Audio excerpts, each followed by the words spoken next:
Hello, my name is Myra Tanksley, and I'm recording this on January the 17th, 2017. And I am the proud single parent of a son with autism who is now 23 years old. He'll be 24 in April of this year. Um, he's been a victim of ongoing abuse, neglect, and exploitation by the state of Ohio, Franklin County, Ohio. Attorney Aaron Sanford, Consumer Support Services. He's had all of this abuse and neglect denied by Ohio Highway Patrol, which is the state police of Ohio, Disability Rights Ohio, um, just basically everybody actually that I have reported this to. I mean, the state highway patrol wouldn't even take a report because the state of Ohio told him not to. The state of Ohio facility that he was in, disability rights denied it, wouldn't acknowledge it. But I also went outside of Ohio and reported things to the White House, to the U.S. Department of Justice, to the U.S. Department of Health Human um, Services, CMS. So, these government workers, they all kind of go along to get along. They scratch each other's back. Everybody's in denial. One of the worst things that I have to criticize the federal government for is kicking it back. Now, if the state government is doing it, whatever the state is, if they're doing this, if it's their facility or their department, you never want to kick it back to the state. You just don't want to do that because that's just letting them police themselves. And you don't want to kick it back and let them um, police themselves because there's no oversight. That's what you have federal agencies for, because they're supposed to be kind of like tightening the ship and making sure state governments do what they're supposed to do. So they would kick it back. And I'm going like, but this is the state of Ohio that's victimizing my son. Besides the other people that go along with them. And they got their lawyers that work for them. The county's got their lawyers that work for them. These court-appointed attorneys, which ain't half of them, probably most of them need to be disbarred because they really don't truly represent the client. They work for the government. They pay them, and they're not really there to represent the best interests of the clients that they are appointed to. And that's not just in um, one category of law. You find that stuff you can find it in criminal, you can find it in child welfare, you can find it in probate. It doesn't, it's just awful. I've lost all respect for lawyers, unless they're civil rights lawyers, because it's so much lying. They're not ethical. And I said, of all the professions to uphold the law, that's why they call them lawyers. But we got a real unfit, dirty, lying, conniving, evil attorney that was appointed by corrupt probate court. Because these judges and magistrates and court agents and court investigators, they're just as bad. I mean, it's just awful. But she was appointed, and she is just awful. And I have a lot of evidence. That's why I said when I put this stuff out here, I don't worry not one bit. For one thing, I'm a Christian, and Lord will use me and protect me as he sees fit, as he brings this thing to an end. Because God has his own appointed time when he does things. He doesn't need nobody's permission. He doesn't need for you to believe in him. He's God. So when I say these things, I don't worry about anybody going to be saying, oh, you're slandering, because it's all true. And it's true and proven by evidence, because I'm an evidence girl. And the evidence is already on my 3 Facebook pages. And I have a YouTube channel, and it's full of audio videos. Now, I never put video on these audio videos. I call them audio videos, but it's never really videos on them because even though I have documents and pictures, I still don't know how to put them or interject them or put them in the video. So it's usually always audio. But I do have a videotape of the last time I actually seen my son, because it's just horrific the way he's been treated. And since I'm a black mother that dares to speak up and challenge the system, the keep me from getting more evidence against them, they took away my guardianship and they won't allow me to see him.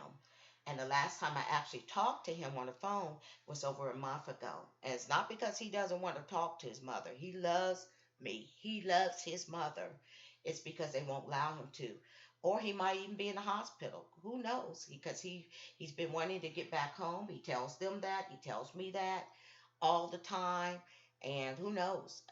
With the unfit, abusive staff, he could be in a hospital. They could have beat him more because I've seen him be physically assaulted with my own eyes, and I got an audio tape of that. He could be in the hospital, but I know God is with him.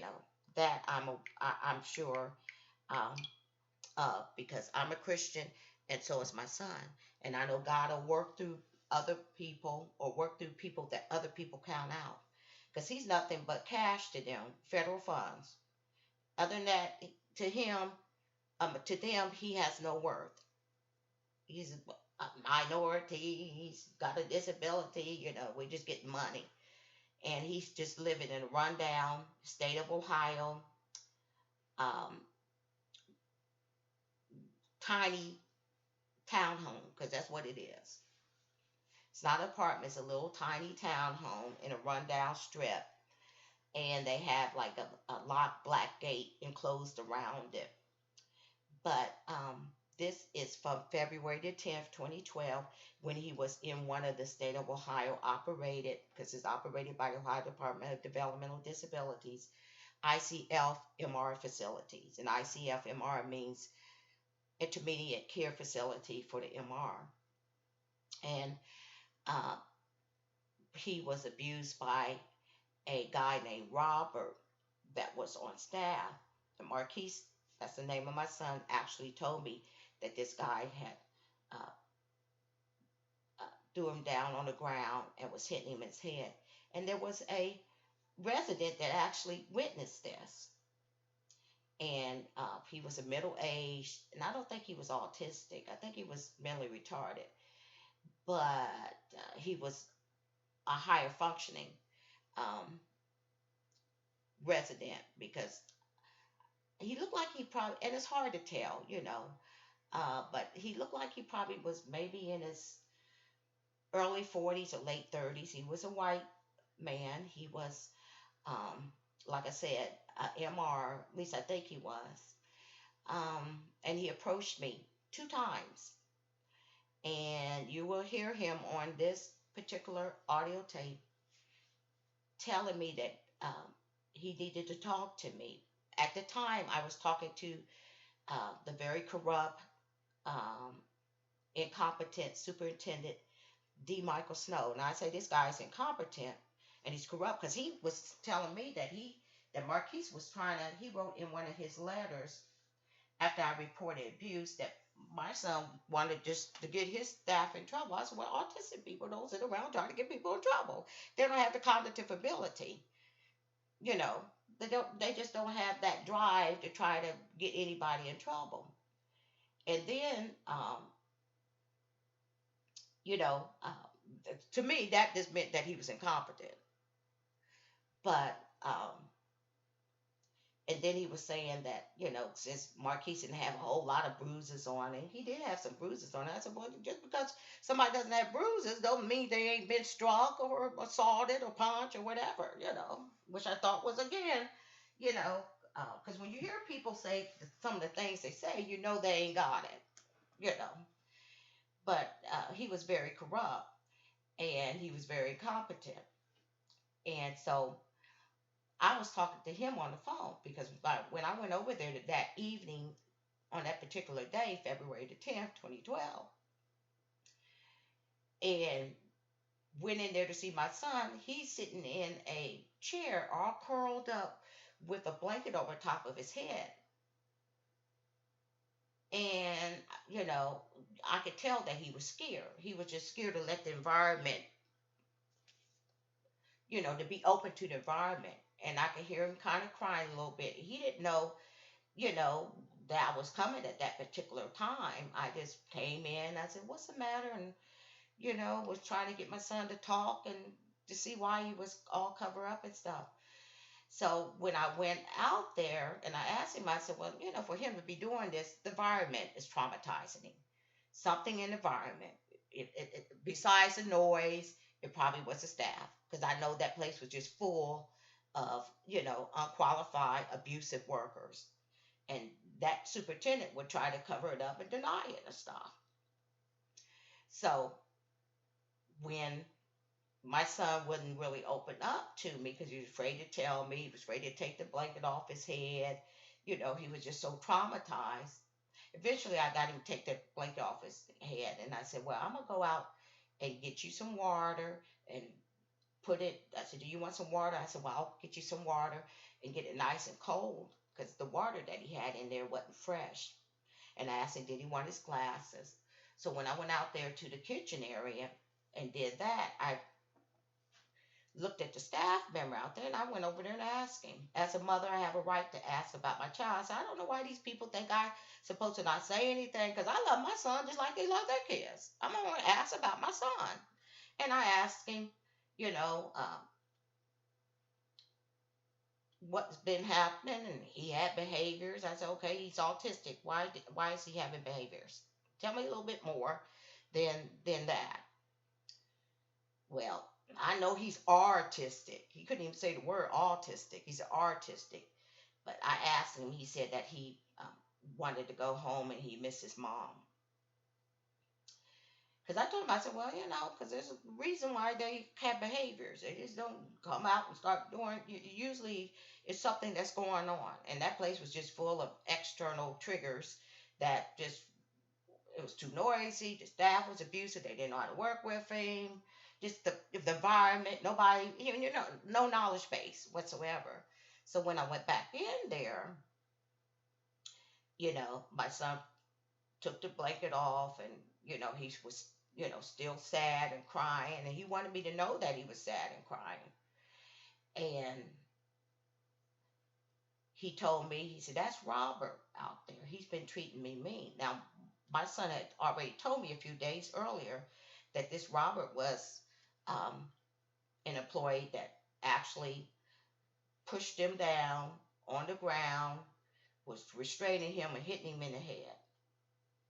Because it's like, because autistic people ain't going to just lay down, real still like a statue and say, "Yeah, let me just let you restrain me." They'll usually, because for one thing, it's really a sensory thing. It escalates them because you're putting your hands on somebody that already has sensory deficits, that already has sensory integration problems. So they have a lot of sensory issues, and you want to grab them and stuff, so they're not going to just lay still. So, and Marquis said when he was restraining, he was hitting him in the head. Now, that's what this Danny, the mental retardation guy that approached me 2 times, and like I said, you'll hear him on this tape, approached me the first time. I never talked to him and listened to him. I just basically said, "Well, I'm talking to somebody on the phone. What did you need?" Because I didn't know he was trying to tell me about what he seen Robert do to my son Marquis. But the second time that I was over there and he said, "I need to talk to you," he called him Bobby. Um, and I said, "Well, this Bobby's probably the same guy as Robert. Some people use Bobby instead of Robert when they're, I mean, same person, basically, a Nick Bobby or Robert. And Bobby does mean Robert. And, so um, when my son told me that, I told my son, "I will be right back. Mommy has to make a phone call." And I went right out there to staff and I said, "I want to talk to the superintendent now." That was all on audio tape until I kind of erased it back. And when I start recording the telephone conversation with the superintendent, Mike Snow, and you won't hear him. All you'll hear is me talking to him, and then you'll hear Danny coming up to me, the MR resident coming up to me, saying, "I need to talk to you. I need to talk to you. It's about your son." And I, like I said, well, I'm talking to somebody else on the phone. Do you need a nurse or what's? He said, "No, it's about your son." But the second time when he approached me, I actually listened to him, and he said, "Yeah, he pushed your son down. He pushed that boy down on the ground, was popping him in the head and stuff." So, and I said, now we'll let God vindicate. I said, because these people, God might have a appointed time where he's going to mete out his justice. And sometimes God will punish people. A lot of people don't believe that. And it could be in this life, because God will take people off this planet just as quickly as he allowed them to be born onto this planet. And so you'll hear that. But uh, when he told me that, yeah, that's Robert out there. Because I actually went out there and asked him what was his name, Robert. But that, I think when I kind of rewinded it back and start taping Mike Snow, my conversation, and me calling Mike Snow, I think I erased that. And I also erased when Marquis told me that that was Robert out there. But I do have on audio tape another day when Marquis actually told me. I told Robert, "I'm gonna tell my mom on you, man, because you mistreating me." Now that's on one of the other audio tapes, and and I don't know if I taped that or not. I had a lady that was working there in the evenings. Her name was Lois, middle-aged white lady, and she told me, and I don't know which tape it's on, and I might not even have taped it, but she told me, "You did good to get Robert off that unit." So anyway, that's what you're going to hear on this audio tape. Now I have, as a background, I have 3 Facebook pages. You could actually link to them by going to Myra Tanksley, and you should find the links for them, but I will, give you the title of them. The first one is The Abuse and Neglect of Autistic Marquis Tanksley by the Government. The second one is Justice for Autistic Marquis Tanksley. The third one is the audio tapes of Marquis Tanksley, his suffering, abuse, and neglect. And that's what I'm doing. I'm letting people basically with the last page, because the other 2 are just full of evidence, just I got pictures and documents and um, audio videos. But this last one, the audio tape page, is a page where I'm just going through these audio tapes. And unfortunately, until February 2013, I was taping on a micro cassette, so they're not that clear. But when I get to the tapes that are actually, or the recordings that were actually recorded on a smartphone, you'll be able to hear them a lot better. But this was in February 2012, actually February the 10th, 2012. So it's on a micro cassette. It's not that clear. But if you listen closely, you will be able to hear. And I tell you what's on it because I know what's on it.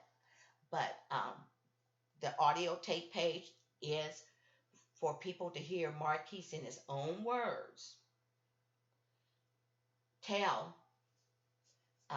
me how he's feeling, that he wants to come home, that he loves me and misses me, and how he feels about the place. He never has told me he liked um, the environment he was in. He always used to say about that place sucks. He's out in the community now. He came out in March of 2015. The last visit that we were allowed to have was March the 15th, 2015, because they don't want this mama bear be collecting evidence. Because if you go to that, the other 2 pages, especially the abuse and neglect, it's just all kind of pictures to show people I ain't full of hot air. When I said they're abusing, neglecting him, and then I'm seeing all kind of unexplained, fresh, new injuries, and they're putting all kind of dirty clothes on him, and he had an ant on the back of his tongue. I got the pictures to prove it. There's the pictures. And so they're trying to protect themselves because they don't care nothing about him. If they did, he wouldn't be abused and neglected. He's not at home. And because they hate me so much, because I'm supposed to, I guess, just hang my lip and hold my head down, not say a word. But I love my child, and I'm not afraid of evil, sick people, and I'm not intimidated by them. I reference God.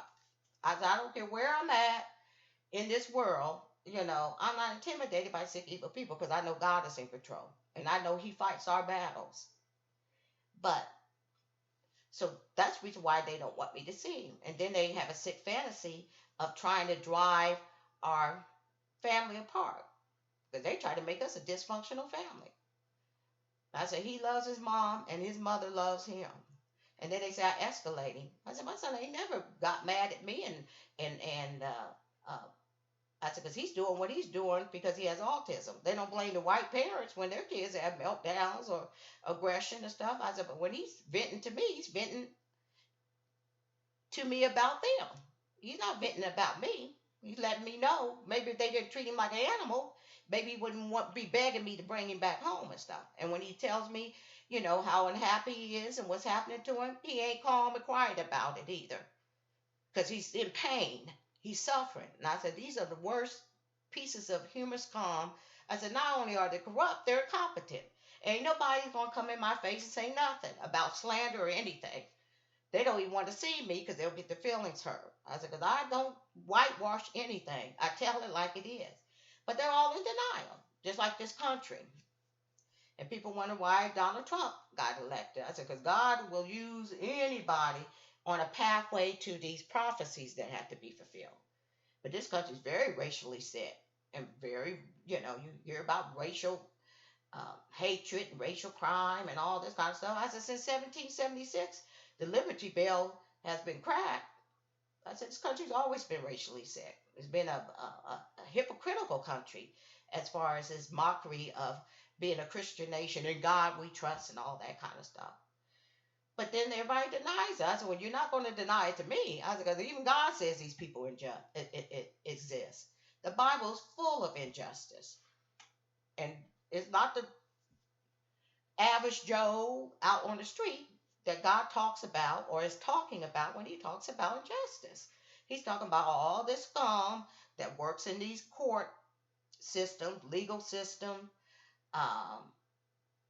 sometimes law enforcement. That's what he's talking about.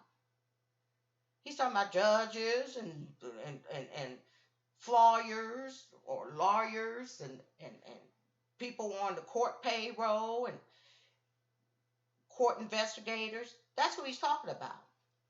And the Bible is full of God talking about injustice through the prophets or, whoever he was inspired to write.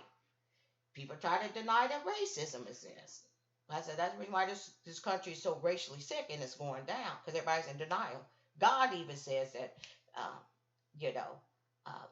hatred, just because a person looks different from you, exists. Book of James talks about that.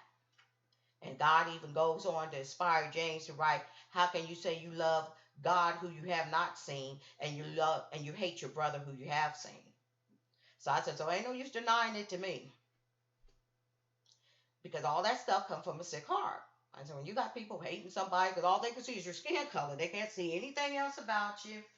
You can be a Martin Luther King, you can be intelligent, you can be a professor, you can be a pastor, but you still got to be a degenerate just because your skin color is different. That's a sick person. And only Jesus can heal that. That's a sick heart that comes out of the human heart, prejudice or hatred or whatever. Just like all the other things come out of a sick human heart that only Jesus can heal. Jesus has to make that person a new person. So, but you have people denying it all the time. But that's why I said, as far as I'm concerned, I'm going to get ready and play this. I don't, I'm not living that American dream. I'm not living that life, liberty, and pursuit of happiness and justice. And my son sure ain't living it. He ain't got no, I said, even these inmates on death row because I haven't been able, they haven't allowed him to call me because he could be in the hospital for all I know, but I know Jesus is with him. And if he could call me, he would. Because he would be back home if he could. But he hasn't called me in over a month. The last time was December 10th, 2016. The last time I had a visit with him has been almost 2 years ago, March 15th, 2015. The last time I laid my eyeball on him, that's because I waited outside because I knew he was going to an appointment that was initiated by the U.S. Department of Education, counseling, because they were treating him like crap and putting him in a seclusion clause. And I filed a complaint with the U.S. Department of Education. That was one of the things they told the school district they needed to do. And that was July 2015. And all of that stuff, you can see the videotape from that. Um, and it was just so sad because he didn't, oh, it just looked awful. And they had some big old nasty, unfit, corrupt white lady that was taking him. And when my son first see me sitting in the car, there's my mom, and it's just ironic because like 5 minutes before he came out, I said, "There's my son." I was so happy to see him. He was so happy to see me. But then when they took him away, because he started walking towards me in the car, and I was getting out of the car, they took him across the street and told him to ask me what I came there for, under duress. And then when he came across the street by himself, because she waited and waited back and was hoping that he would go off on me. Now, this is a kind of humor scum, and I'll tell her to her face. I said, she ain't going to get no lawyer and say nothing to me about slandering her because it's all there on videotape. He asked me that twice, and then his true feelings came out again. That don't, he was begging me not to leave, to go with him. Or I said, well, you have to go to counseling right now. Can I see your face later on? I miss you a long time. It is sad and it's heartbreaking. And I said, that's the worst thing to try to break up a family. And I said, God's going to punish these people, some of them. But sometimes punishment means, where God will expose them or he'll go ahead and just show them I'm in charge. I said, because God designed the family and you're trying to break up a loving mother and my wonderful son. He ain't done nothing to nobody. He can't help he has a disability. And I haven't done nothing to nobody either. But anyway, um, that is on videotape. And he begged me to stay with him because I hadn't seen him for 3 months. And but they were trying to get him to go off on me. Some overweight, nasty looking white woman. Her name was Rosie. Never met her before, but I heard her say her name in the video when she was trying to pull my son away. They were pulling him away, trying to get him to um, not to interact with me. But she did try the dirty trick. That was one of their dirty tricks. Let's just send him over because they took him way back across the street. And then the trashy, no good, because you're trashy and you're no good and you're unfit when you do things like that. That works for the Home DD staff agency. I think her name was Karina. Never seen her before. But all of this was in the probate court document when I filed a complaint to get Aaron Sanford off the case as his guardian. Of course, court investigator, he's unfit. He ain't nothing but trash himself. You know, they all go along to get along. He went ahead, with the system. So, you know, uh, he called himself, because that's their investigation. I mean, probate court's the one that, appointed this. So they're doing their investigation. You're not going to expect anything, ethical about it, like the police policing themselves, And his name is Keith Samodis or whatever. But he called himself doing an investigation. This gal that works for the Home DD staff lied on my son. Because not only do they slander me and can't prove it, because I like to rebut liars. I just look, I'll be glad when this human garbage is out of our lives, so me and Marquis can go ahead and live that destiny that the Lord has for us. But as long as I have to do it, when you're filthy and corrupt and dirty trash and human scum, that's what these people are. You will, I will rebut your lies. I will expose you for the liar you are. But she told with this no good court investigator that I have been watching for Marquis, and I only seen him one time outside of this place.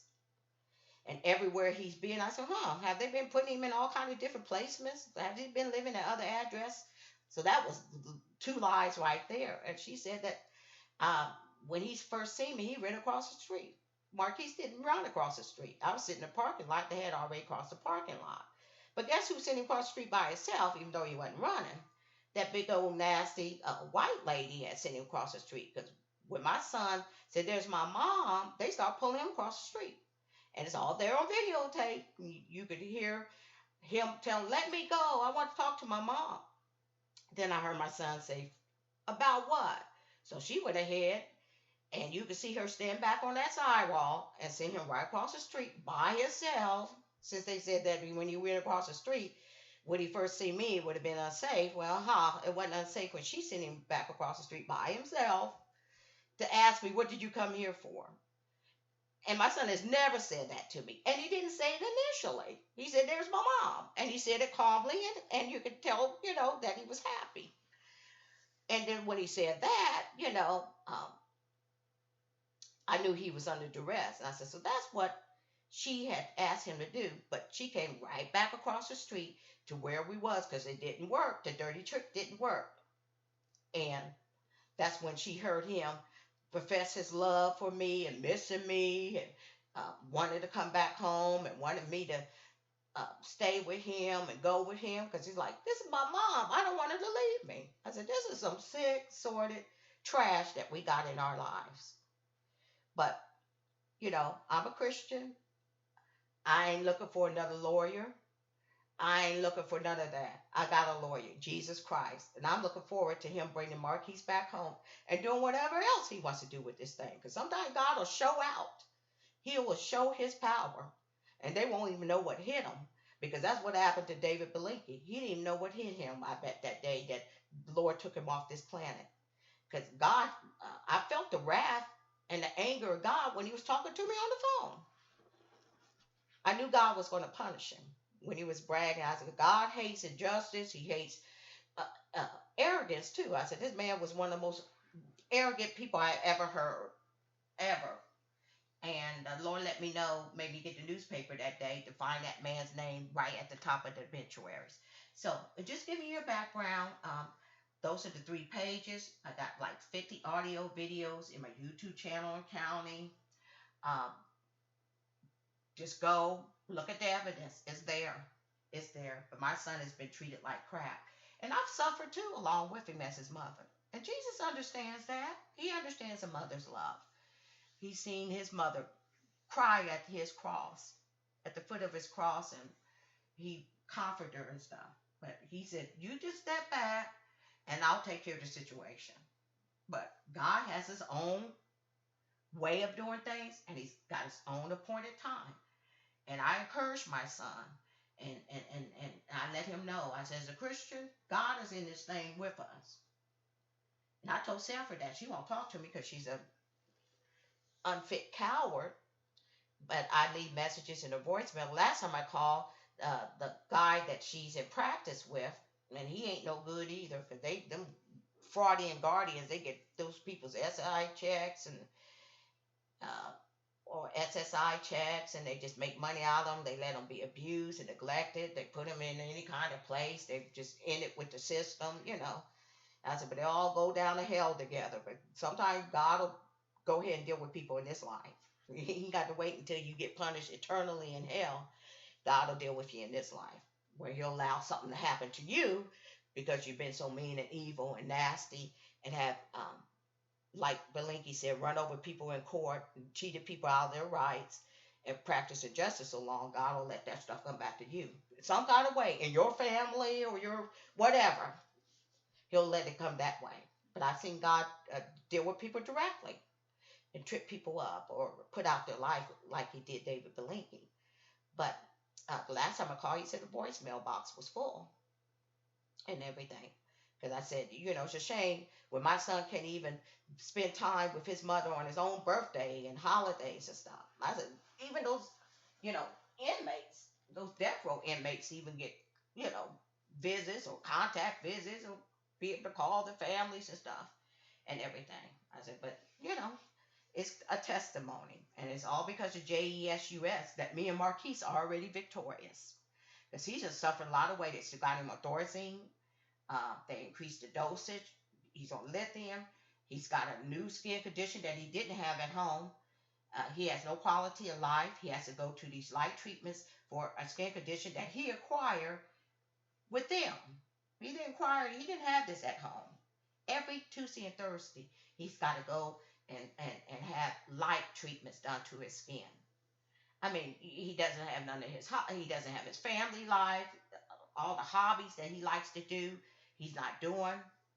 I mean, it's just been awful. It's just been totally awful. But they don't like him talking to me and telling me anything because Marquis is able to tell me things. I praise God for that. But anyway, let me go ahead and let you hear this. And first, like I said, you'll hear me greeting my son and asking why he's got the cover over his head. Then you'll also hear me um, asking that turned out to be Robert. Because at first, the first time I went out there and asking, how my son had been doing, I didn't know it was him. And then you'll also hear me talking to Mike Snow on the phone. You won't hear him, but you'll hear me talking to him, and you'll hear this guy named Danny coming up to me. But I did type,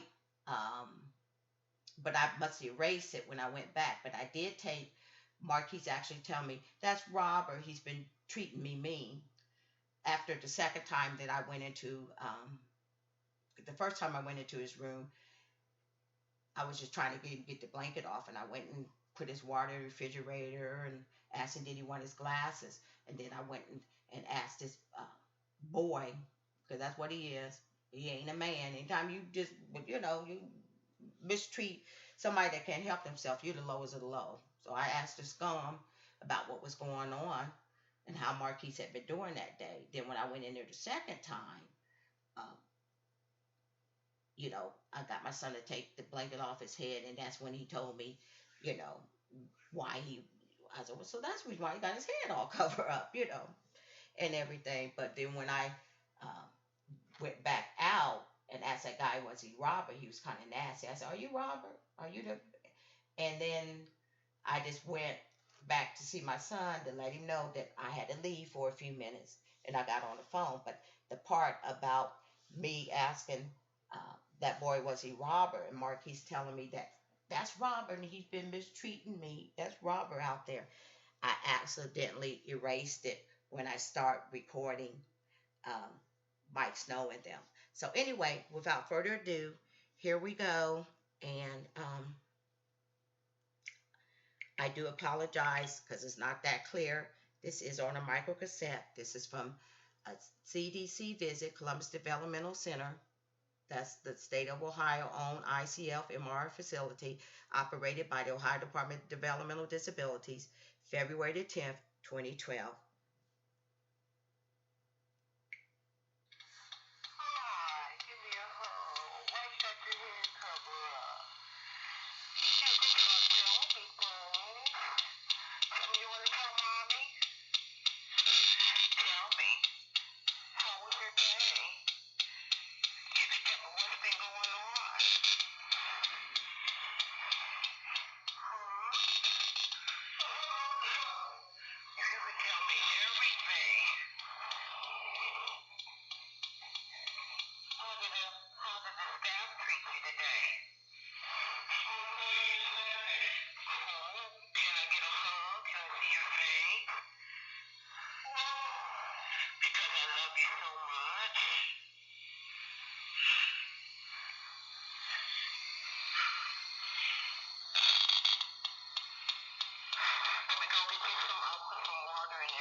the room with the white blanket over his head.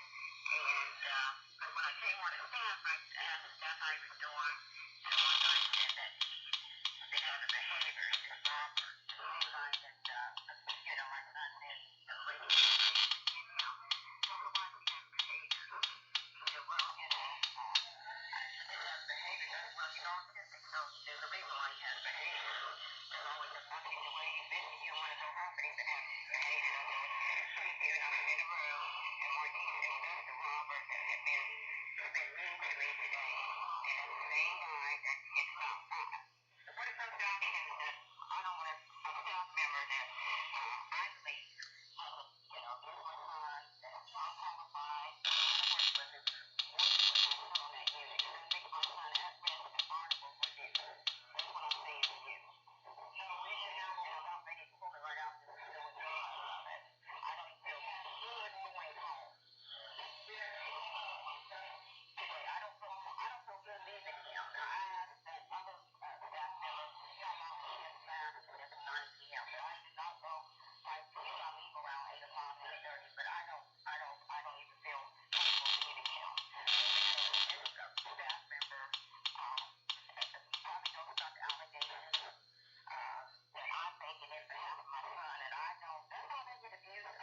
So there you have it.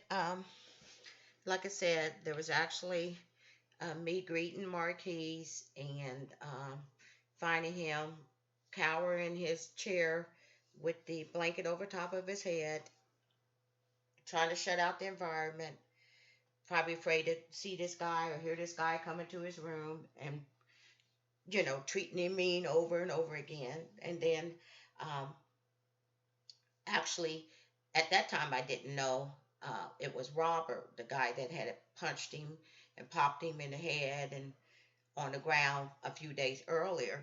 And then I actually, went out since he was sitting out, outside the room in the, I guess the TV area. The second part is me asking, you know, how my son been doing that day because I knew something had made him get in the chair and put a blanket over his head. And then the third part is after I went in the second time, and unfortunately I erased it when Marquise told me that I didn't intend to. I rewinded back too far when I started taping my conversation with the corrupt superintendent. But when I went in there the second time, Marquise told me, "Oh, that's Robert, and he's been, treating me mean." And I actually had my tape recorder on when he told that to me, and when I went out there to ask that boy, I said, "Are you Robert?" Because I just wanted to make sure that's who that was before I called uh, Mike Snow, the corrupt superintendent. And so the third part that you heard was Mike Snow being called by me while I was there. And during that time, you could hear a voice. "I need to talk to you. I need to talk to you." That was Danny. And he kept talking. He said, "Well, I'll let you get off the phone." He said, "But it's about your son and stuff." And he wanted to tell me that he had seen um, uh, the staff, the thug, the scum that was over there at that moment, right on the same unit where my son was housed at. He wanted to tell me that he had seen him um, punch him, pop him, because that's what he told me when the second time he approached me, and I actually was able to listen to him. And because the superintendent was like, "Who is that? Who is that? Somebody spilling the beans and stuff." And he asked me who he was. I said, "I don't know none of the residents over there, you know." But he desperately wanted me to know that my son was being abused by staff over there, and that what he had actually seen with his own eyes. So there you have it. This is going on the audio tape page. Pray for my son. I know Jesus is with him. My comfort is being managed by Jesus, because I have to keep my eye on him and know that he got this thing. And I know he's protecting my son, and everything will work out for our good. I pray for my enemies because they're going to need the mercy of God in this life. So thank you for listening, and look for more. This goes on the audio tape page. I might put it on my other pages too. I don't know, but it's specifically um, the audio tapes of Marquis um, that I'm making these audio tapes for that page. Thank you very much for listening, and I hope you have a blessed one. Jesus is Lord.